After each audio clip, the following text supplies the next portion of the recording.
Today we are going to talk about statistical estimators.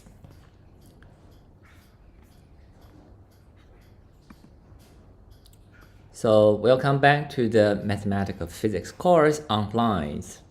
Today we will introduce a very important concept. It's called statistical estimators. What does an estimator do? Well, an estimator estimates. So let's see how this goes.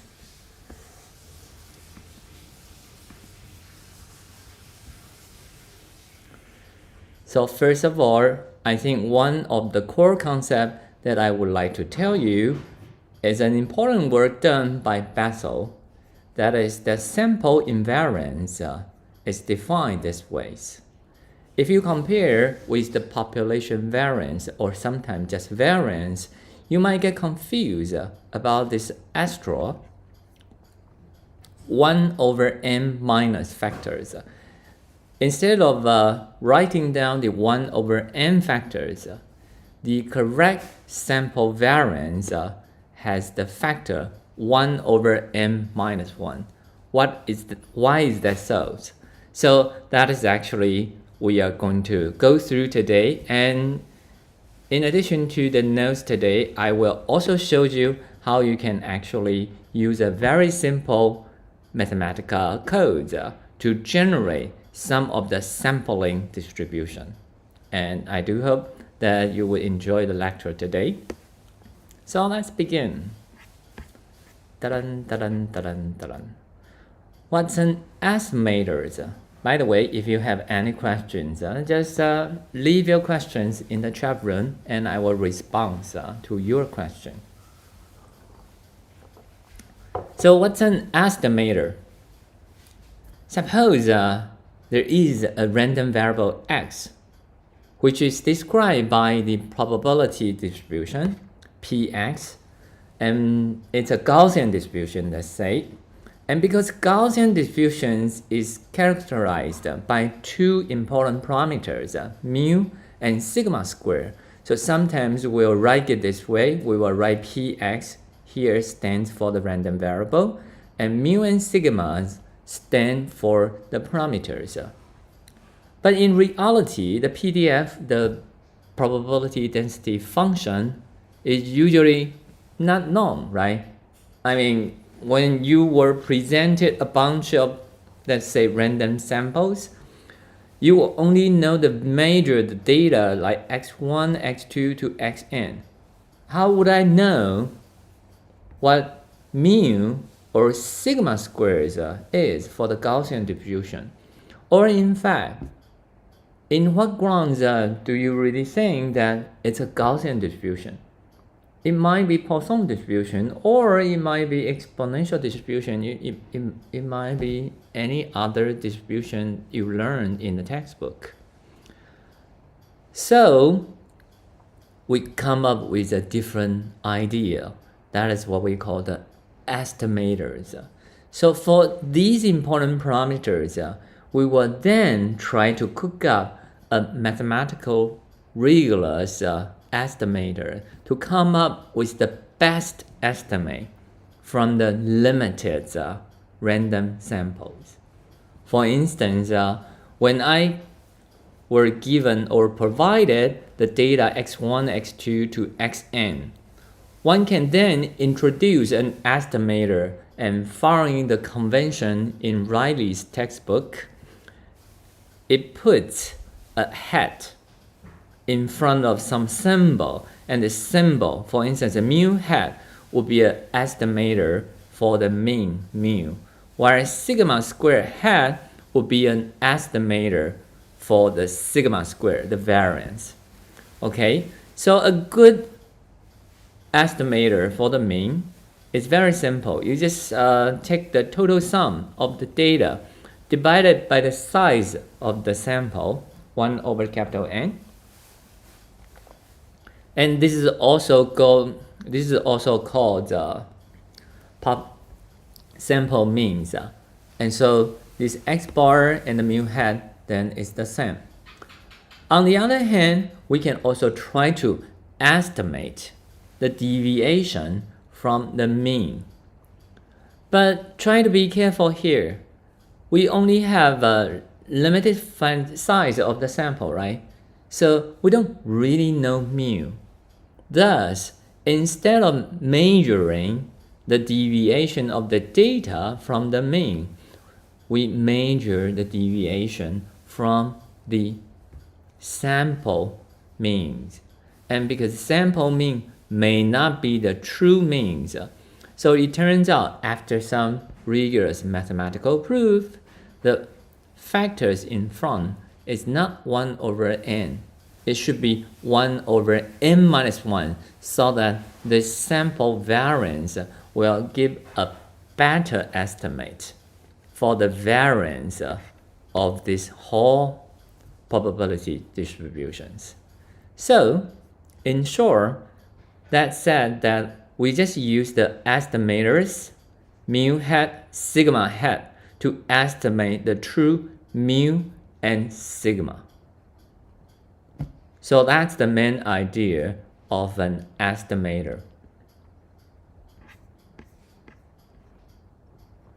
Okay, so before we march on, let me give you a very clear comparison between population mean, population variance, and sample mean, sample variance. So what is population mean?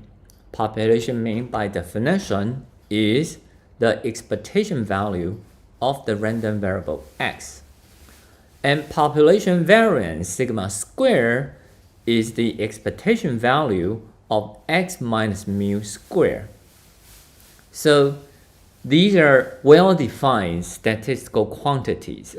However, in most cases, we don't really know px, right? Except that when you are building some statistical model, you might know what px is because you just assume px taking a specific form. But other than that, when you just take some random samples, you don't really know what is the probability diffusion behind these data. Instead, when we perform a series of measurements, what did you get? You get a random sample consists of n data points, x1, x2 to xn. In that case, you can then try to guess what the population mean or the population variance would be. And that's what we call sample mean and sample variance. And as stated before, here I just write down the formula once more to show you that for mu hat equal to x bar, that is 1 over n, and sum over all xi. Whereas for sigma square hat, that is the sample variance written as S squared. S stands for sample variance. It is 1 over n minus 1 and xi minus x bar squared and sum over all contributions. Okay, so these are the difference between population and sample means and variance. So let me just give you a fairly simple example. That's a fair dice. For a fair dice, the population is trivial. The population only consists 6 possible outcomes. 1, 2, 3, 4, 5, 6, right? So it's a straightforward calculation. You can compute the population mean. You can also compute variance. And so the answer for the population mean turns out to be 7/2. And the population variance, after some calculation, is 35 divided by 12. Okay. On the other hand, we can also use a computer code to generate some random sample. So here is a sample that I just copied down from one round of the random samplings. That can be 1, 4, 3, 2, 2, 5, 6, 1, 6, and dot, dot, dot, and dot, dot, dot. Depends on how much you want to take the sample. And to be careful that in order, this is just a tutorial example, not the typical one. In typical situation, the size of the population is huge and the size of sample is much smaller. And that's why that we use all these statistical techniques to proceed. And here, as an example for demonstration, the population of the dice is really limited. It's just 6, right? 6 configurations. And I'm doing stupid thing. I'm actually doing a relatively larger samplings and to try to find the population, how the population means and population variance should behave. This is the special case. So please do not be confused by this. But in any case, despite of this limited size of the population space and also its simplicities, pretty much all the key concept of estimators can be demonstrated through this example. Okay, so once you get the sample data, you can then perform the sample mean x bar and sample variance s squared. Oakley dokley. So in a few minutes, then I will show you how you can use Mathematica to generate random samples. And in fact, there are more than one way that you can generate similarly random sample. And which one is correct, which one is incorrect. And I do hope that you keep your focus, and maybe if some of you get confused, let me know. And because I intend to confuse you pretty soon. So the first confusion we will anticipate is which variance. And the second thing is that you will realize sampling details are important. Let's look at the numerical results. So here is how we try to extract sampling distributions from the very simple dice with only 6 possible outcomes. First of all, let me compute the population mean and variance for a random dice. So here I define a set called dice, which is 1, 2, 3, 4, 5, 6. Okay. Then these are the details. Basically, that here I define the population mean. That is the total. That means the sum of it divided by the length. That's just 6. And sigma square, okay, here I'm using, because I'm using functions, so I should write dice here, but in any case, you can replace anything here. So you can see that I'm using sample minus mean sample square divided by length. So that is the definition of population variance. So we can run this and see how it goes. Okay, so the mean of the dice is 7/2 as promised. The sigma square of the dice, that is 35 divided by 12, that is also correct. And in order for comparisons, I take the numerical values of the variance. So that's almost 3. That's 2.91667. So keep this in mind. Basically, we have a population mean of 3.5. We have a population variance, which is about 2.91667. Okay, but let's just use the default command in Mathematica. Here, I define my own mean and sigma square in order to make sure that the answer is the same as what I just computed in my notes. But is that really the common definition? Well, so you can actually look up and then find there's a mean, there's a variance, defining how you can calculate them as a built-in function. And it's truly surprising. If I'm using the population 1, 2, 3, 4, 5, 6, and you calculate the mean, that's 7/2. So that is correct. Data as sample and include the Bessel correction in its definition.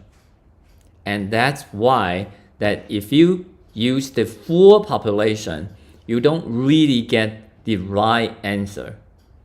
Okay, so how can you get the correct one? That's C. The correct one that you can try to extract from these built-in function or built-in command is really generate a large set of data. So here I'm using the random integers between 1 and 6, and here as you can see I repeat it many times, basically 1 million times, so that you have a huge sample out of the 6 possible outcomes. And with this sample, if you calculate the mean and the variance, then you found the answer is not exact, but it's very close to what you expect for the population mean and the population variance. So these two numbers calculated by mean and variance are what we call the sample mean and sample variance. And if you take a look at the sample is actually huge. So you can see this is 2, 4, 1, 6, 5, 4, 6, 2, 1, 1, 5, 6, 6, 6, and so on and so forth. That's how I generate the random sample. So this part, I hope that at least that if you are using Mathematica or sometime the MATLAB, when you use the built-in function for mean and variance, be careful, you must look into the definition. Most of the modern times mathematical programs, when they define variance, they use 1 over n minus 1 instead of 1 over n. So if you need some formula for population variance, you need to write it yourself, just like I just demonstrated. Mean and the variance, true means and variance of a PDF. By definition, the population mean and population variance are the true means and variance for a given PDF. Yes. In fact, when someone tell you like mean or variance, supposedly it should mean population means and population variance. While when some other people talking about sample mean and sample variance, because you must provide a sample, a random sample of data, typically it would be a bad practice to sort of dropping the sample and saying, oh, this mean and this variance. That would be really bad unless your audience know what exactly you are talking about. Okay, so really good question. I hope that cleared up the confusion about the population and sample means and variance. So let's move on. The fun part is the following. The fun part is that there are different sampling methods of the same estimator, for instance, like sample means, and lead to different sampling distribution. So what exactly does that mean? What that means is that if you fix an algorithm to generate your random samples, depending on how you write the program, you may get the same expectations of the estimator, but their distribution can be rather different. For instance, please pay attention to, so I will be slow. Suppose now I cook up 2 different ways to sample the dice. The first one is this. I just take a random sample dice. So the random sample dice will mix up this 1, 2, 3, 6, 4. And later, I will just collecting this like 10 times and then collect all of them together. Flatten is just merge them into a simple set.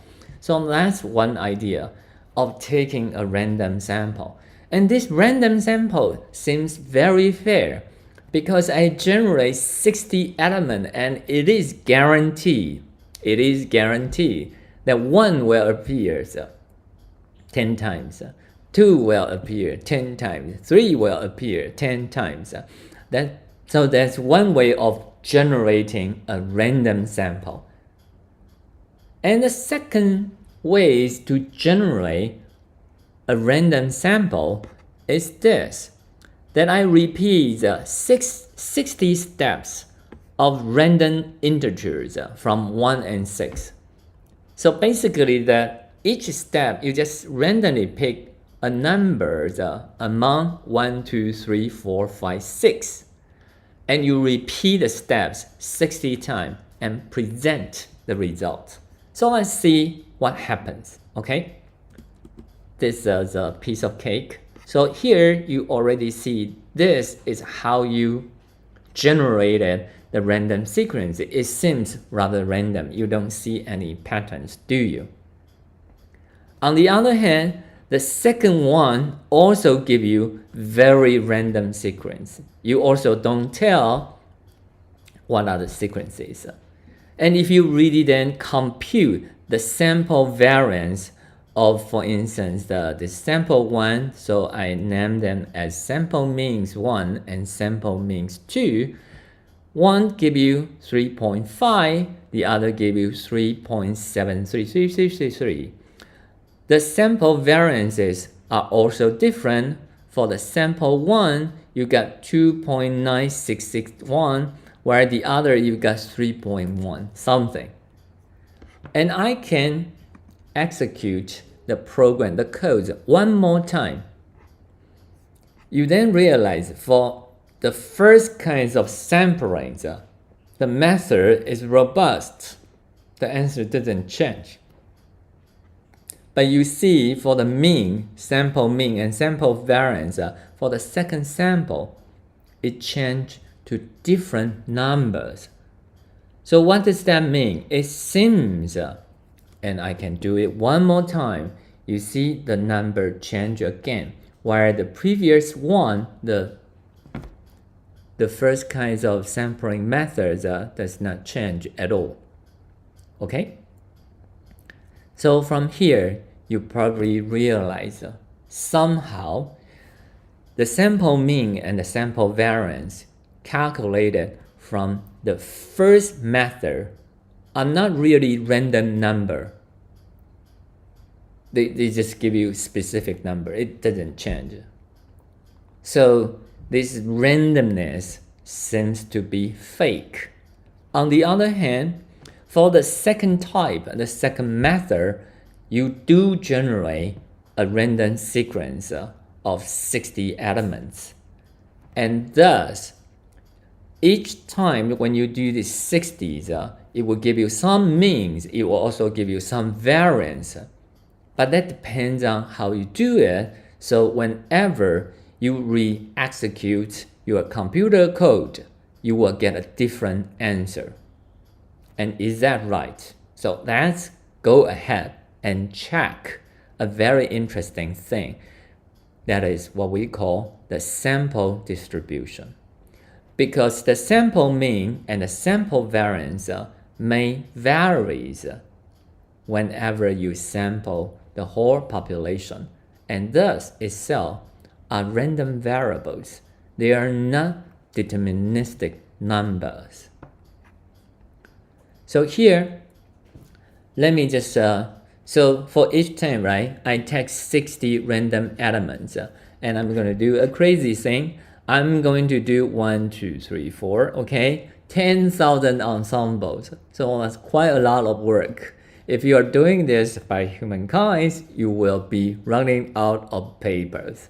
Luckily, in modern time, we have computers. So let's see how fast it was. Wow, it's fast, right? So let me do it one more time. It is fast. So what I do here is that I then try to find the distributions of the sample means. So for the first type of sample means, you can see I perform the random sampling for 10,000 times and plot the histogram of possible outcomes. It always sticks with 3.5. Basically, you get a direct delta function out. How nice is that? On the other hand, for the second times of random sampling, wow, you get an inverse bell-like.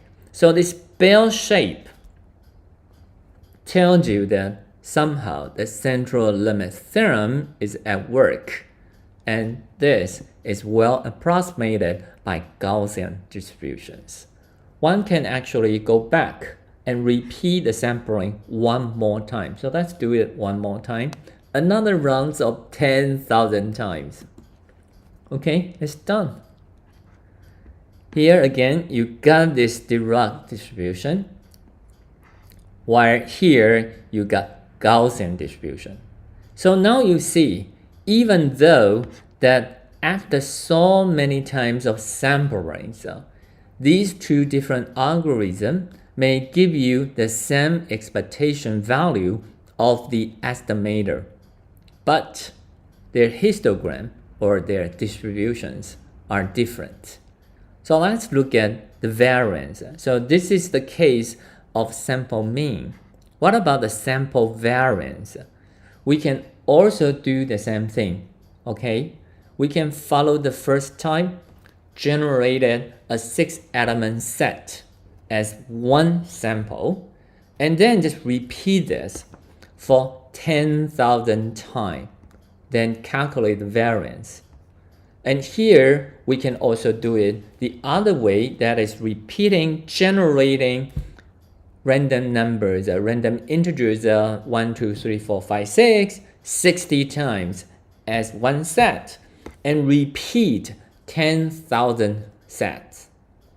And so let's see how the histogram look like. Again, for the first type of random sample, you just get a number that is very close to 2. Remember, the population variance is 2.6 something.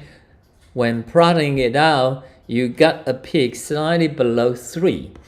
And the height is just 10,000. That means that all numbers are the same.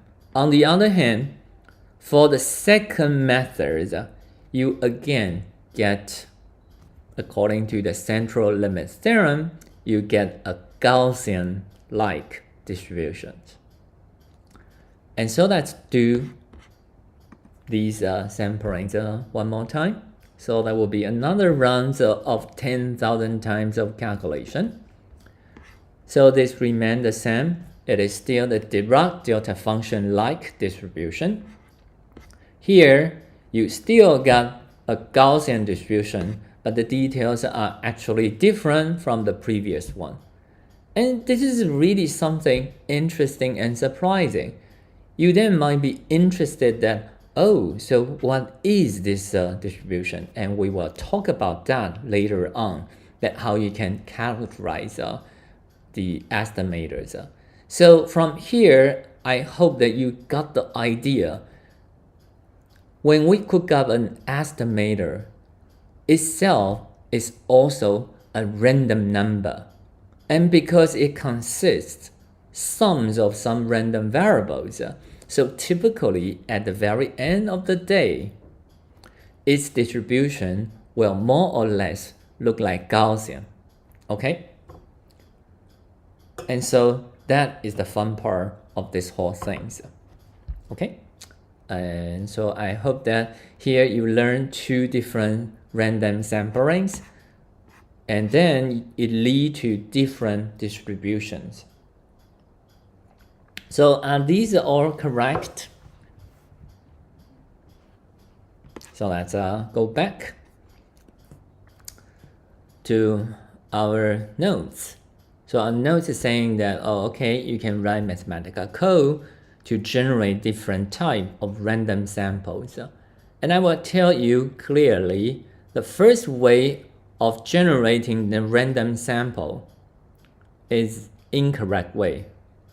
That is, it does not really follow the assumption introduced in Riley's textbook. So unless your system is somehow the same, that its microscopic mechanism is the same as what I just wrote down, this sort of samplings do not give rise to the random sample that we desire for. and you can think about why that is so. Okay?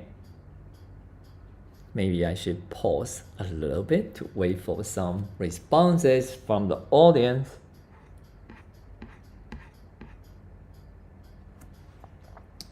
Okay. If not, let's march on. So here we are going to introduce some more abstract mathematical notations. So here we use mu hat 1 over n x1 plus 2xn to estimate mu, as I explained, right? So the notation here, mu hat, means that we cook up an estimator to estimate the true values of mu. And the estimator mu hat, well, there are many different types of estimator for one particular statistical quantities. But for population means, the ultimate estimator turns out to be just x bar, as we will show later on. So this mu bar turns out to be x bar. If you write it out, it's just a total sum from x1 to xn divided by n. But because you can treat x1, x2 to xn as random variables, when you sum them up divided by n, the mu hat or x bar itself, it is also a random variable. And since it is also a random variable, this is just an advanced option of variable change. That means if we try to find out the sample distribution of x bar, treating it as a random number times the x bar, it would just equal to p x1, x2, xn in the n-dimensional data space. So this would be the relation that you get. And this is really simple. If you just go back to the probability theory, when we try to add several random numbers together, right, and change the random variable, and because you want the integration domain to be unity, thus you will need to find this relationship between probability density functions. So this concept is actually not new and should be familiar to all of you. But let's try to confuse ourselves by math. So one beautiful goal of math is try to confuse normal brains. So let's try to confuse ourselves. So instead of writing this amiable form, we can write it in more abstract form. And here you go. Instead of writing just px bar, we are going to say that we use an estimator, a hat, to estimate lots of parameters of the original unknown probability density function, px. And so then we will write this. Oh, sorry, I missed out a hat here. So I'm writing this part as this. On the other hand, I will then write this px1 to pxn is based on some sets of parameters of a underlying PDF, and thus I will write it this way. And this is just the volume element in the data space, in the X space. So this intuitive form can thus be turned into this more abstract form. Okay. So then let's try to look at the sample distribution of X bars. So with the sample x1 to xn, and remember that all these elements are drawn independently from a normal distribution mu and sigma square. Let's just assume that that's how we draw all these random sample from for easier calculation. Later on, we can actually deal with more general distributions. That would be fine. So one can then ask, what is the sample distribution of X bar? So the idea is the following. The idea is that you have some unknown, some Gaussian distributions with mean mu and variance sigma squared. I just randomly draw the data point from this probability distribution n times, and thus I have a sample x1 to xn. Then I'm asking a challenging question. If I just form the sum of that and then taking the mean, so what would be the sample distribution of this x bar, as I just showed you by the mathematical program before. So the sample mean x bar, sorry, here should be plus, that you just sum up x1 to xn divided by n. And it's straightforward because they appear in the exponent of the Gaussian. So they are still Gaussian. But then the variance will become sigma divided by n. So, and that you can really just plug in the Gaussian and then being careful about all the probability distribution.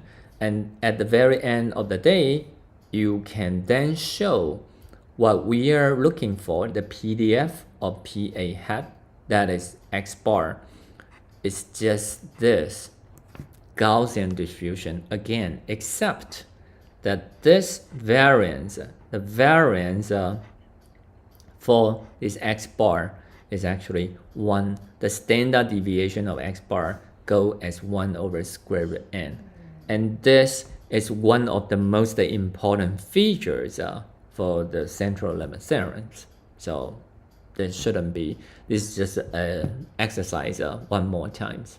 Okay, so now you sort of see that why by combining everything together divided by n, you cook up what we call the sample mean. And the sample mean itself is also a random variable and thus has a corresponding sample distribution. Now you know that. Let's come back and then asking a more abstract idea. So if I just do, different type of statistical samplings, I can always get an estimator.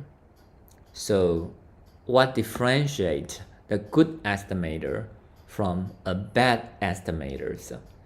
So typically there are 3 important aspects that when we write down estimator, we would like to check 3 important things. Sometimes there are compromisation, and sometimes if you found that it's consistent, it's unbiased, and it's most efficient, then congratulations, you find the ideal estimators for the statistical quantity you are looking for. So the first one is consistency. That is, when the sample size n goes to infinity, this estimator should equal to 1. And for those of you who are cautious, you might say, Shouhao, you're saying the wrong things. This a hat is a random variable. How can it merge into one number a? Well, the answer is this limit case means the law of large number is at work. That is, when n goes to infinity, this a hat originally was a random variable, become not random at all, and its limiting value is a. That is the probability that this a hat would have the value a is 1, and the probability for a hat take on otherwise value is 0. So that is the consistency requirement. The second one is bias. Sometimes we are forced to use a bias estimator. And so what exactly is a bias? As I said, when you measure a hat, it depends on which sample you take, right? So its value will fluctuate. You can take the expectation value of a hat and it should equal to the statistical quantity A you try to estimate plus a bias. And if this B is always 0, that means even though a hat with finite n is fluctuating, it's fluctuating around the correct value symmetrically. And that we will call unbiased estimators. And if this bias is not 0, then we have a biased estimators. If you have a choice, if you can afford it, of course, we wouldn't choose a biased estimator. But sometimes there are some other compromisations one need to make. So typically in realistic case, if an estimator is not consistent, we will not use it, because the limiting case give you the wrong answer, and that's really dangerous. That means that even when you increase the size of random samplings, it doesn't improve the answer. So typically the consistency is always required. If an estimator is not consistent, we won't use it unless there's a specific reason for it. But for bias and efficiency, sometimes you will find some efficient estimator are biased. So it depends on which one you want the most. Sometimes you will compromise with an unbiased estimator with lower efficiency, or sometimes you will use a really good efficient estimator where it is biased. Okay, that depends. So what is efficiency? Efficiency, so here for estimator, if you take the expectation value and if it has some finite deviation, that is the bias. On the other hand, you can also calculate the variance of the estimators. And according to Fisher's inequality, the detailed proof can be found in the textbook that it is always greater or equal to this complicated expression. And if this variance is really small, that means the answer that you got doesn't fluctuate that much, then that's efficient one. So we are always looking for a non-bias and minimum variance estimators. So let's see how this works. Let me start with the easier one, that's the bias. Okay, so I'm going to introduce several estimators for variance. So the first one I'm going to call it sigma 1 squared.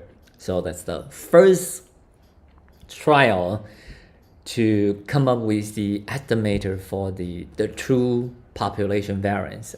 So how am I going to learn from the data that I was provided with? Well, so you get this xi here, right? So suppose somehow you're being smart, always take a p looking at the population mean. Suppose in some cases the population mean mu is known. One can then calculate the deviation square and then take a sum of it divided by n. And this would be an estimator for the true population variance. And so let's check whether this estimator is biased or not. Remember, the factor in front is 1 over n, it's not 1 over n minus 1. Okay, so that's calculate the expectation value. And you expand the square, you got 3 different terms. So the first one is just the expectation value of xi squared. The second one contains an expectation value of xi. And the third one is just a constant. So it's straightforward to show, just write down the first term here. And expectation value of xi is nothing but mu. And so then you got minus 2 mu squared, and then it's minus mu squared. And if you just cancel it out, then it is sigma squared. So we said that this bias here, okay, this bias, this B1 divided by, defined as the expectation value of sigma 1 hat, I'm sorry, I'm mixing out a hat here, minus sigma squared is 0. So then we got an unbiased estimators. So this is really nice. So what's wrong with the first types of estimator? Well, most of the time,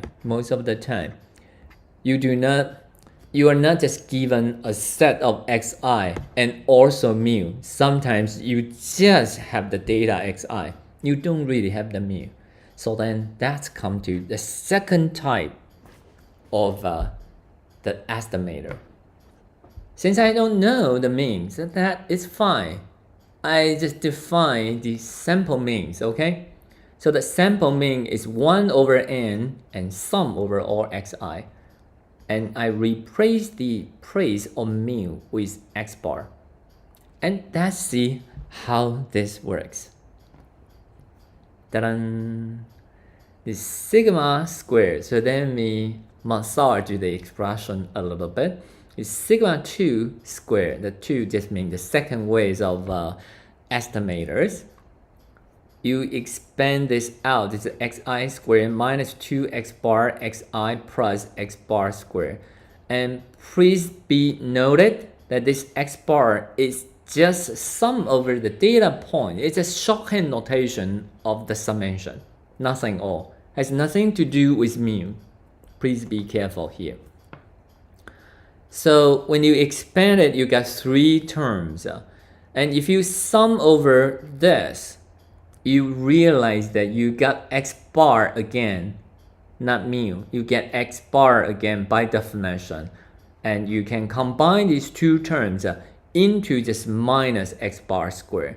And writing the x bar out explicitly, then you got to this expression of the estimator that is the summation of xi squared divided by n minus sum over xi divided by n, and then square the whole expression. Once you have got to this point, we can then calculate its expectation values. So the expectation value of xi squared by definition is just mu squared plus sigma squared. So the first term is easy. The trouble comes from the second expression. This 1 over n here can be written as a double sum of I and j. So you now have a summation ij xi xj. And remember, in a random sample, xi and xj, if I and j are not the same, then they are independent. So that means the expectation value can be decomposed. On the other hand, when I and j equal to each other, you multiply them together, you got xi squared. Thus, you need to separate the summation of ij's into 2 groups. That's where the complications arise. So again, I copy this down, and you sum over I from 1 to n, that give you a factor of n that cancel this one. So this square expectation just give you mu squared plus sigma squared. That is easy. This summing over ij, that's collect the term with I equal to j, and there are n terms of it. That is, you just sum over I from 1 to n, and the expectation value of xi squared.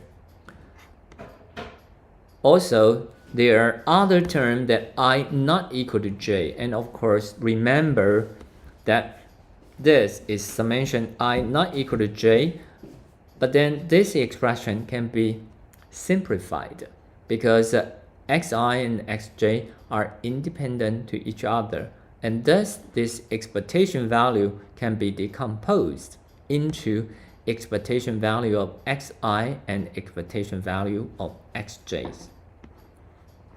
Let's move on, and fun things start to emerge. Again, this we have computed before. This is nothing but mu squared plus sigma squared. And this, if you just count, there are n times n minus 1 divided by 2 term, and there is a cross term factor of 2.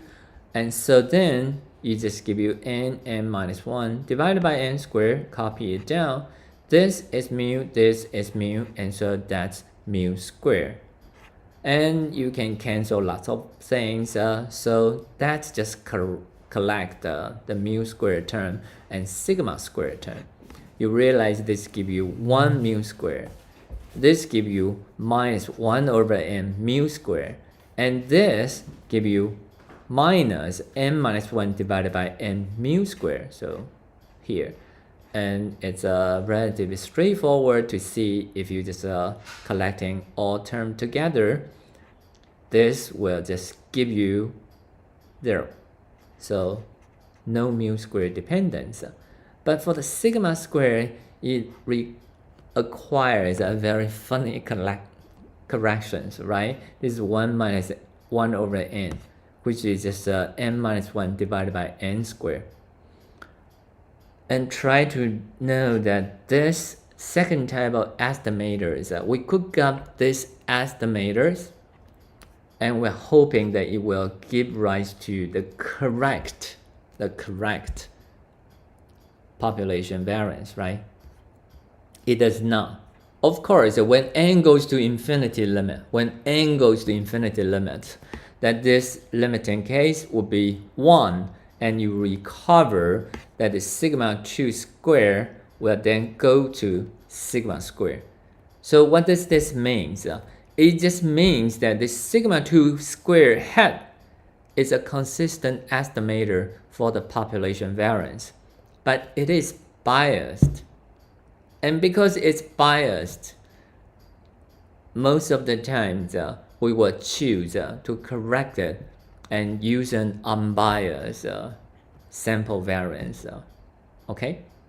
And that's where I have paid some attention to see whether I should really follow the convention and notation in Riley. But then I realized if I do, you might get confused when reading materials online and also reading some other textbook. So here, I decided to follow the mainstreams of the statistical textbook, that how the sample variance is defined. So that's the final one.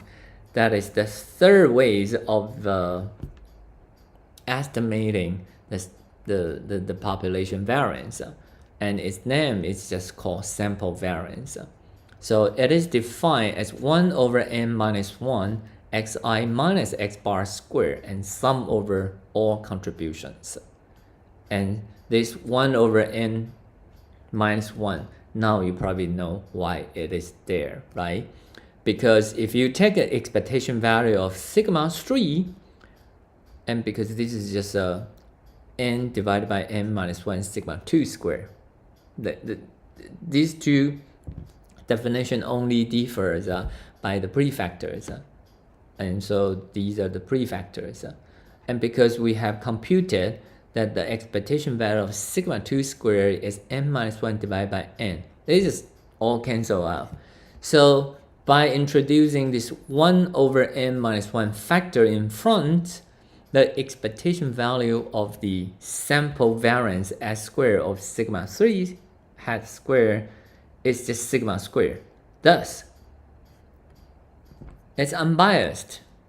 And since it's unbiased, and unbiased is a very convenient property when you do sample statistics.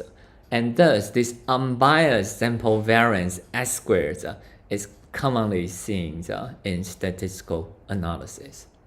And I hope that this sort of 3 different type of estimators for the variance, and this is the most popular one. Why is this so? First of all, it's consistent. Second, you can write down sample variance purely from the data point xi, right? This x bar is also defined by xi. There is no prior knowledge about the probability distribution is needed here. And it is unbiased. How nice is that? Later on, we will show that it is in fact, that you can go ahead and show it is also minimum variance. Okay. So that is the part for the bias. And let's now move on to efficiency. So efficiency has something to do with variance of the estimators. So the variance of the estimator satisfies Fisher's inequality. That is, well, first of all, variance is always greater than or equal to 0, right? So it's not surprising that you get this inequality and with a positive numbers on the right hand side. And the detailed expression here, although rather technical, but I think the proof provided in writing is relatively straightforward. So I wouldn't spend time to go through the technical detail. For those curious cats, you can just open the textbook and then follow the derivations, and it should be fine.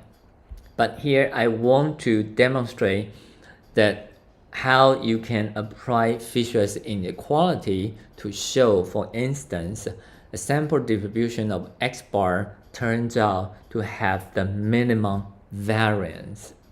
So again, let's come back to our samples with data point x1, x2 to x3 drawn independently from the normal distribution of population mean mu, population variance sigma square. And we said before, the sample distribution of X bar after some calculation satisfy again the Gaussian distribution with the same mean, but with a reduced variance sigma square divided by n. And this is relatively simple. Please go back and then calculate that, and you will find this one here. Okay, so first of all, it is unbiased. Why? Well, if you take this sample distribution, it's a Gaussian, right? You calculated the expectation value of X bar, and because this Gaussian fluctuates around mu, so its expectation value is just mu. The bias defines as expectation of mu hat minus mu, which is just the same as expectation value of X bar minus mu, is 0. So it's unbiased. It is also consistent because you have a variance which is sigma squared divided by n. So when n goes to infinity, the variance goes to 0. And because the expectation value is mu, so that means that X bar at the end of the day, when the sample size n goes to infinity, will become definite with the value mu.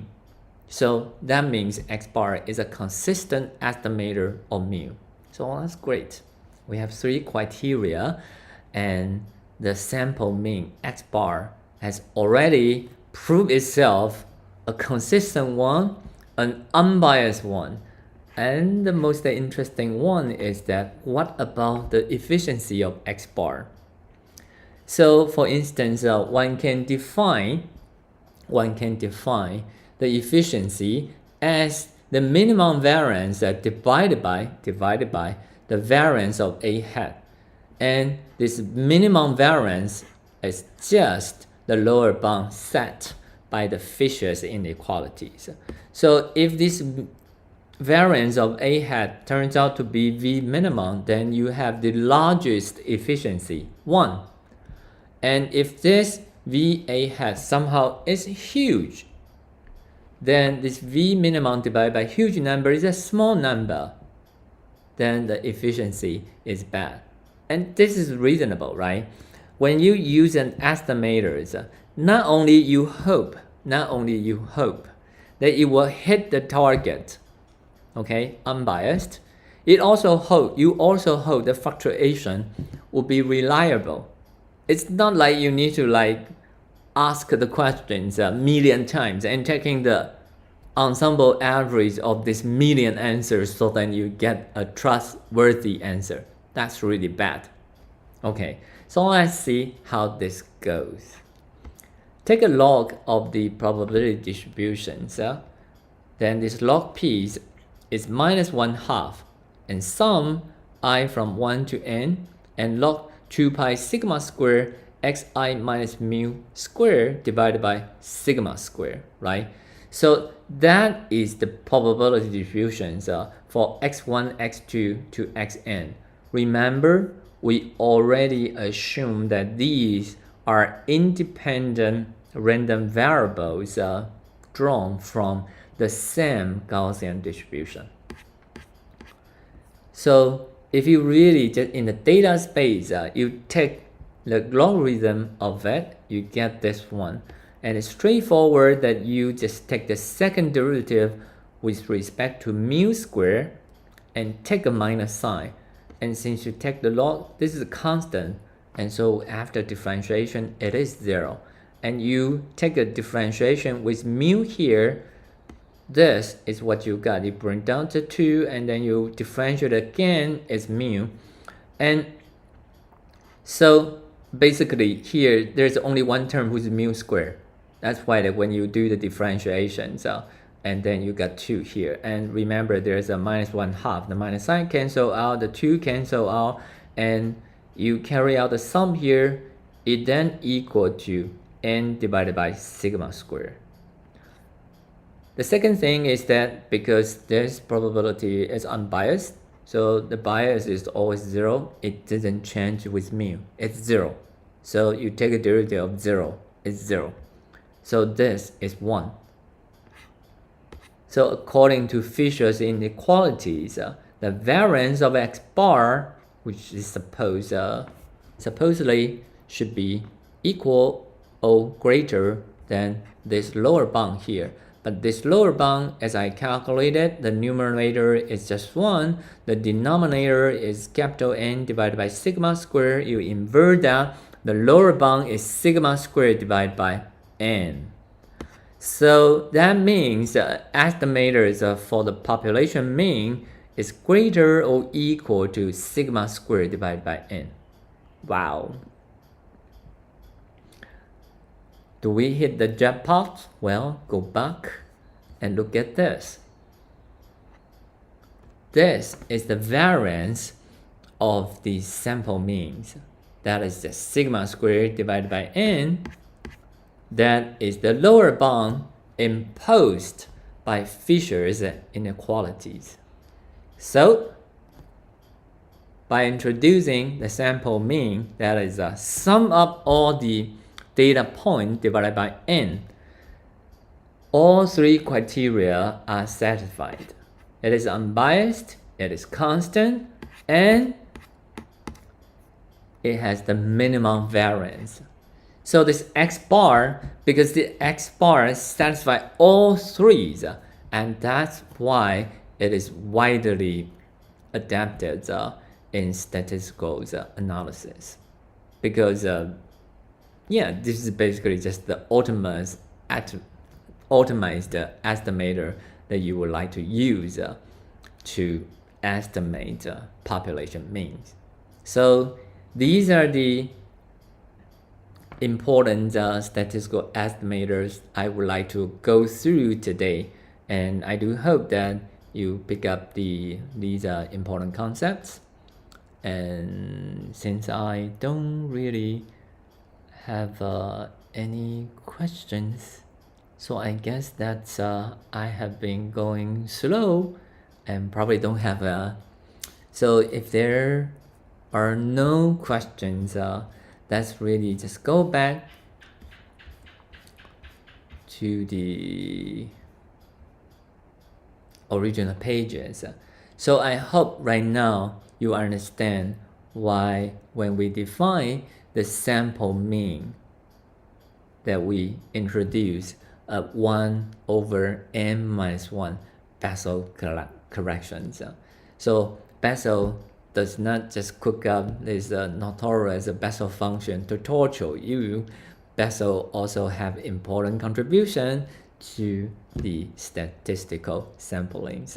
So that will be the course today, and I hope to see you later on, and you will find something which is even more interesting. Is what we call the maximum likelihood estimations.